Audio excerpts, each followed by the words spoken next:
two satellites of equal mass are revolving around the Earth in an elliptical orbit of different semi-major axes. If their angular momentum above their Earth center are in the ratio of 3:4, then the ratio of their aerial velocities is. ये हमसे पूछा गया है.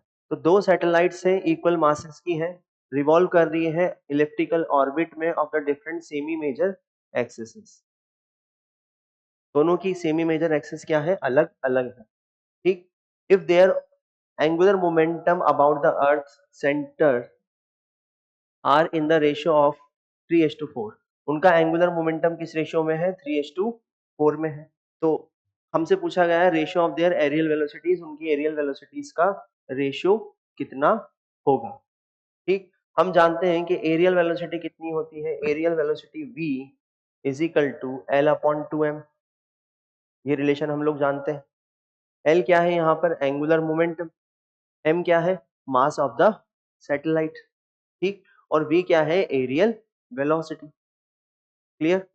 तो यहाँ पर areal velocity का क्या पूछा गया है?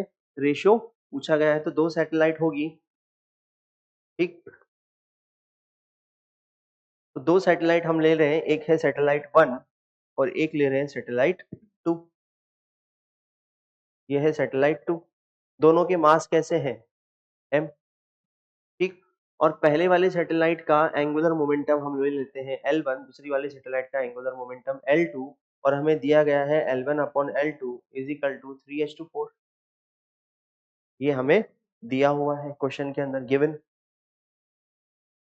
तो इस रिलेशन का यूज करके हम क्या निकाल सकते हैं? एरियल वेलोसिटी का रेशियो निकाल सकते हैं. लेट सपोज इसकी एरियल वेलोसिटी है v1 और इसकी एरियल वेलोसिटी है v2.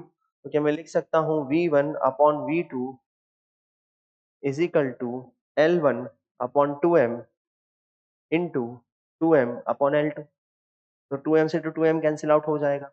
तो v1 divided by v2 is equal to L1 upon L2. और हम जानते हैं L1 अपॉन L2 जो है वो हमें क्वेश्चन में दिया हुआ है, वो कितना है? 3 डिवाइडेड बाय 4. कितना है? 3 डिवाइडेड बाय 4. तो रिजल्ट कितना आ जाएगा? एरियल वेलोसिटी का भी जो वैल्यू आएगी, उसका जो रेशियो आएगा वो आएगा 3 डिवाइडेड बाय 4. और सीधा सीधा हमें इस इक्वेशन से भी पता चल रहा है कि दोनों के मास अगर सेम है तो हम बोल सकते हैं v is proportional to l. उससे भी हमारा ये रिजल्ट सीधा सीधा आ रहा है. 3:4 जो है एरियल वेलोसिटीज का रेशियो होने वाला है.